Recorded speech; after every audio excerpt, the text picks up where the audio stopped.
My name is Bogdan Romanov, and the topic of my PhD project is and was the trust in internet voting across the regimes and systems. And before I start diving into the results of the project, I would like to put us on the same page in terms of the terms and the concept that I used throughout the presentation. So the core concept would be the trust, and trust is the willingness to accept the vulnerability based on the positive expectation of someone else's behavior. And within the narrative of my PhD project, I do distinguish between the institutional trust and technological trust, or trust in technology and trust in institutions. The former implies the trust in the government, courts, parties, parliament, all of those entities which are affiliated with the concept of government. While technology is also quite wide, but also at the same time quite niche, because it does imply your trust in technology wherever you utilize on a daily basis. It could be a smartphone, your internet, online banking application, social media, all of that. But also, I do apply the concept of trust within the context of the online voting, or internet voting, or iVoting, but not digital or e-voting, because again, we do distinguish those things here. And again, most of you are, I'm more than certain you're familiar with the online voting thing, but it is the mode of voting within which you can cast your vote via the internet. I do also distinguish between the online voting in Russia and Estonia, but it's mostly due to the system specificities. Let's say in Russia, you can cast your vote on any tool or any device. It could be your smartwatch, it could be your laptop, it could be your PC. While in Estonia, it's only limited to the PC and laptops for now, because as far as I know, mobile voting is also coming to Estonia. A small disclaimer here, even though it's not my defense time yet, but I would like to say thank you for at least 4 people with whom I've been writing this PhD project and who are also here in the same room. The structure of a PhD project is rather straightforward, because again, stemming from the title of it, there are 2 parallel storylines, one of them devoted to the non-democracies, and the second one is devoted to democracy solely. So on this slide, I did place my articles in the, let's call it, ascending order of, let's say, impact, and the following discussion, I would say. So the first article would be, the structure of the slides is rather straightforward. I'll give you the design of it, the results, and the implication the results might have on the ongoing discussion. The first one is knowledge as the trust predictor. So in terms of design methodology, what we did, we had the survey data in Estonia for 2021 elections and 2023 elections, and we just checked how the trust affect the reliance on how knowledge affects the reliance on the trust and confidence. And another disclaimer: confidence is the certainty of the person how the technology will operate. So results are also rather straightforward, that trust and confidence play different roles based on the knowledge level. So let's say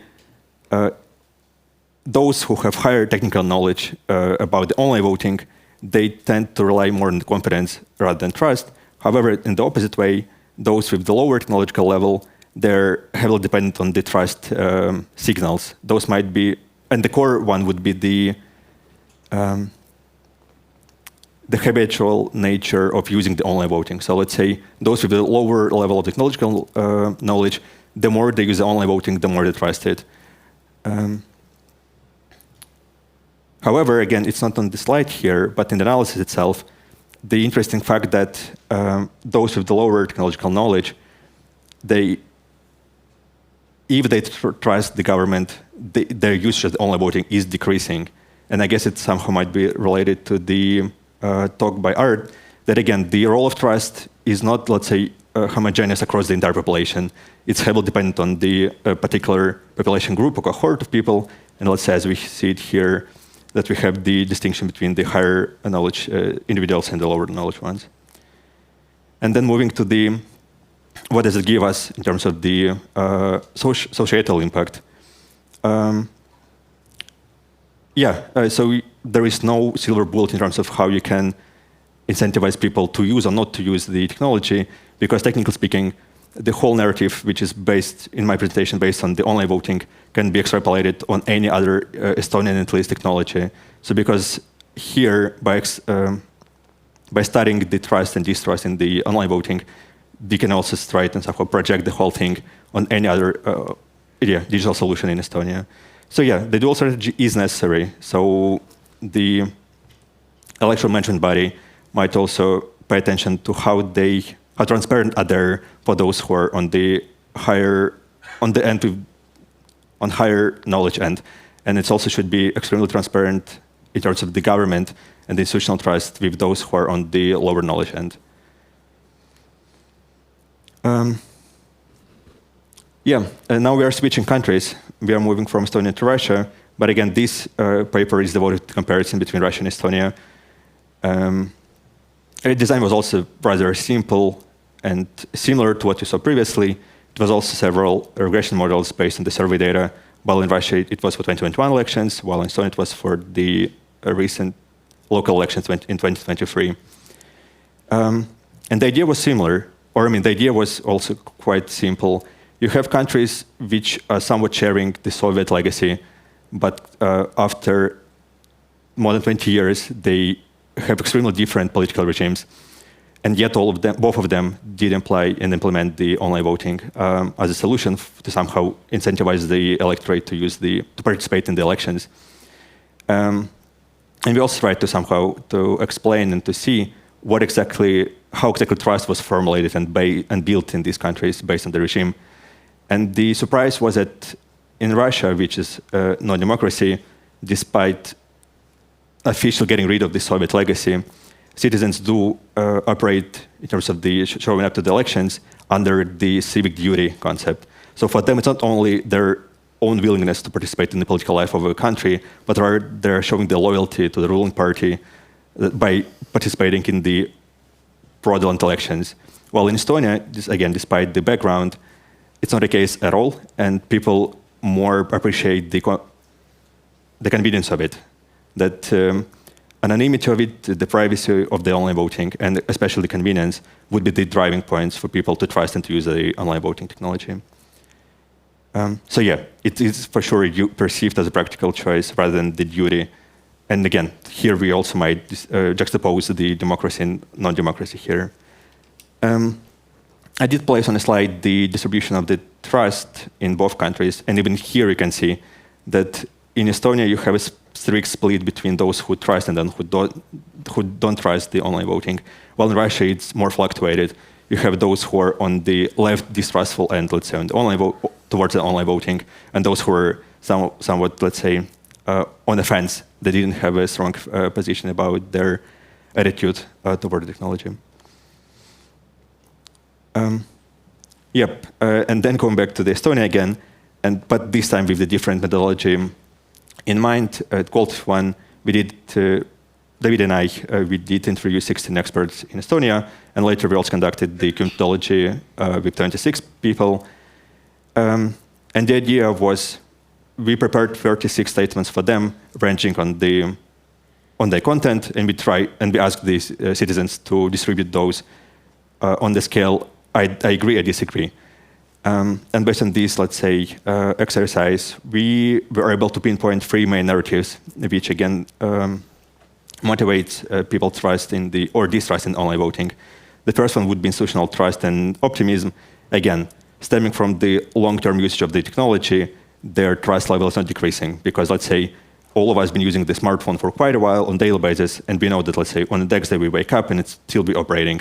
And same logic can be applied to online banking. All of us use the, Swedbank, ECePS, I'll have a online application, and we also know that we keep our money there, and since the whole thing operates as it's expected, then we have our trust in it.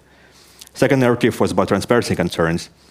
And I would say this might be the most ambiguous thing here, because Estonian government and electoral management body tries to be as explicit as it can in terms of you have the code available online, you have all of the question answered also on the web page, but something's still missing for people to increase their trust level in technology.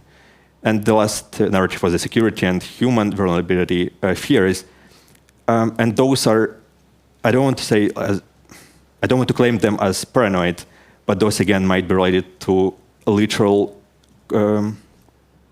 interpersonal distrust. So let's say people who are who are supposed to use online voting, they don't trust the government in slightest, and that's why they might assume that those people in the government can somehow pull the triggers or pull the ropes and change the result of the online voting. So yeah, online voting trust is shaped by a combination of experience, transparency, institutional credibility, and I guess, I guess I'll get back to it in the conclusion of my presentation. So the pinnacle of my PhD research would be this article, and this is heavily related to the discussion by Art about which trust comes first. Is it our trust in technology, which we use on a daily basis, or is it the trust in the people who are behind the technology, which we use on a daily basis? And again, this is, I would say, more transparent in terms of the online voting, because you have the application itself, which you technically use once per, 1 year, 2 years, and you have the government, which are supposed to ensure the credibility of the application. The idea of the article is, as I explained, it's almost like chicken and egg dilemma, but you don't have the strict answer. Or I mean, you do have a strict answer here, and you will see it later. So we did compile indices based on the individual variables in the data set. So you have the trust in the online banking, online prescriptions, all of that as the indicators for trust in the technology, and you have trust in the courts, parties, and parliament as individual contributions to the trust in the government or in the institutions. And opposite to what I've been saying to you, what seems like an hour ago, in this design, the institutional trust does for sure override the technological trust. So it doesn't matter if you trust the online bank, it doesn't matter if you trust the online prescriptions. If you trust the government, then you're for certain will trust the online voting, and you will for certain use it. Yes, and if I may stop here for a bit, and just engage in discussion. I think that the question I had in my mind during the old presentations, I was like, Estonia might be a unique case for all of us who are studying Estonia, and maybe that's exactly the difference in the results between me and Art, because the online voting been used for almost 20 years, while chatbots in the form of, let's say, bureaucrat, is not that heavily diffused in the society, and maybe that's the difference in the results.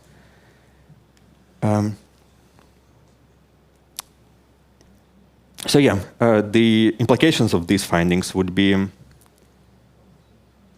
again, as we observed in previous articles of mine, that it's not that black and white, right? So even though we saw that on the regression level, political trust is the one that leads the decision-making by the citizens, it doesn't imply that now we all should forget now about the security of the online voting and just solely focus on the government on weekly basis will update all of us on what have been changed in terms of the online voting, what will be new features, what will be deprecated, and so on and so forth.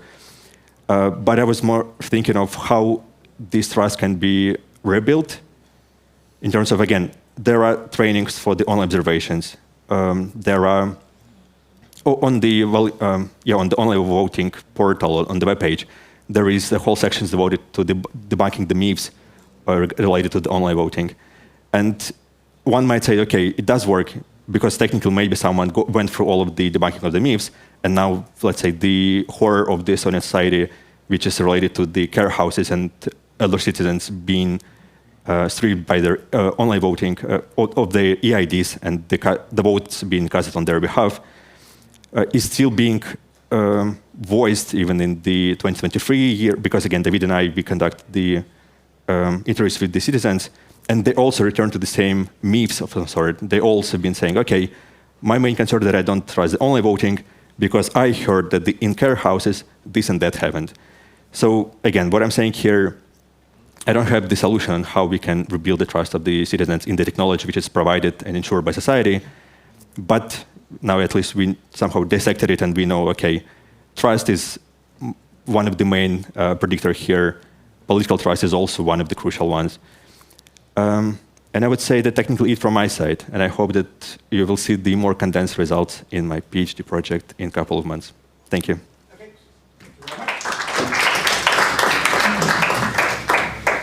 Who may I give the floor for asking questions? Whatever you want to say, ask about internet voting but were afraid to ask. I'll give the floor to David. Thank you, Bogdan, for your interesting presentation and your wonderful research topic. I am happy that you're working on that.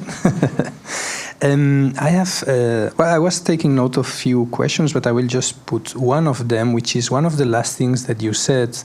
On your very last slide, you were talking about one implication of your last paper, that is like, it was written somehow like prioritize institutional credibility over technical assurances.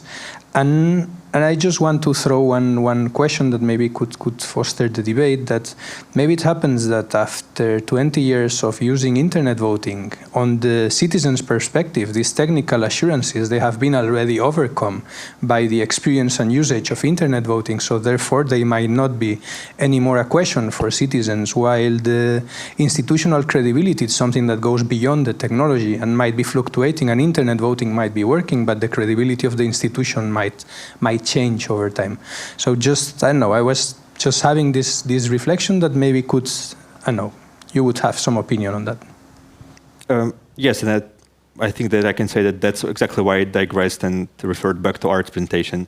Because technically speaking about the same technology in its core, we have the AI chatbots that are also incentivized by the society, or sorry, by the government, and we have the online voting, which is also about platform produced and sustained by the government.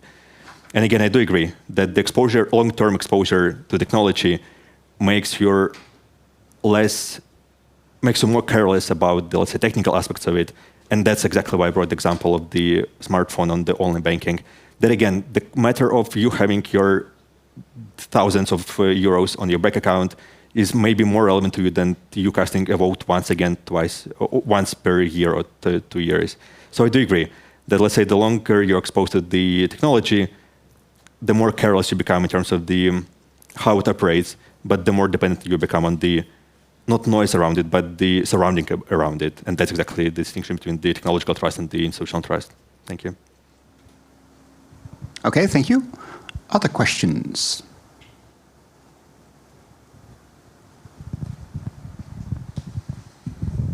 Thank you from my side as well. It's a bit odd that both co-authors are asking questions, but actually I wrote down on my notes here exactly the same what David mentioned, the institutional credibility. Because I mean that's obviously, I mean your data shows that this is somehow that makes trust more, let's say, stable, and then people refer back to this when they make the decisions and behave towards these internet voting systems based on that. But at the same time, this is obviously something that is super difficult to, let's say, build. How do you do that? Institutional credibility. I mean, essentially sort of a sense that I know that people in various government institutions are, let's say, behaving honestly and not like actively committing fraud, essentially. And I sort of trust the system and the state because of this, which is a very sort of difficult thing to establish and change and build. I was thinking of something which I think you necessarily haven't looked at maybe in detail, but you can correct me here, procedures. Because this topic is super relevant. I mean, last week there was a big uproar in the media about Estonian internet voting. This week there's a OECD delegation in the country looking at it. And during those debates, something that some IT people have proposed in the past already popped up again, that we might not necessarily need to actually change too much in terms of what institutions run that, but actually change the procedures and then introduce more essentially competition into it, meaning have multiple parties conducting vote counting and see whether they come to the same result. Multiple auditors, because at the moment there's one auditor and there's always a question that, okay, for this we refer back to our trusted auditor. Yeah, okay, fine, but who basically selected that person, and then why do we have to trust that auditor? Why not introduce competing things there as well? Competing verifications, things like that. So essentially you change the procedures and you basically introduce multiple independent actors that basically perform the same function. And then at least you should theoretically have more certainty within the population that yes, I mean, these were independent parties that actually did that, came to the same result. We can trust that because the procedure is set up to accommodate competing views, basically. May I comment on that? Yes. I think I reached the same result, or I mean, I had the same thought yesterday during David's presentation, because he also received the question regarding how to rebuild the political trust. I would say I didn't have such a sophisticated answer as you had. I was more, let's say, down to earth in terms of, okay, I didn't say that we would expect the government to become somehow more transparent. So it's not about, let's say, it's not an index that we somehow measure. It's not that. I would say that the trust in government can be built indirectly. So you still have other agencies which are affiliated with the, let's say, as you mentioned, the media, or the online observation training, that all somehow might increase the transparency of the whole process without introducing new features, or, like, as you mentioned, without tweaking much the procedures themselves. So yeah, I do agree that diffusing the trust might somehow help society to increase it in the end, but then it would be the question of how many new entities you need to bump the number by by one value or something. So yeah. Okay. Another question, perhaps we have time for one more short question. If not, then I have a segue to the after lunch panel. Yes, let's do that. Small round of applause.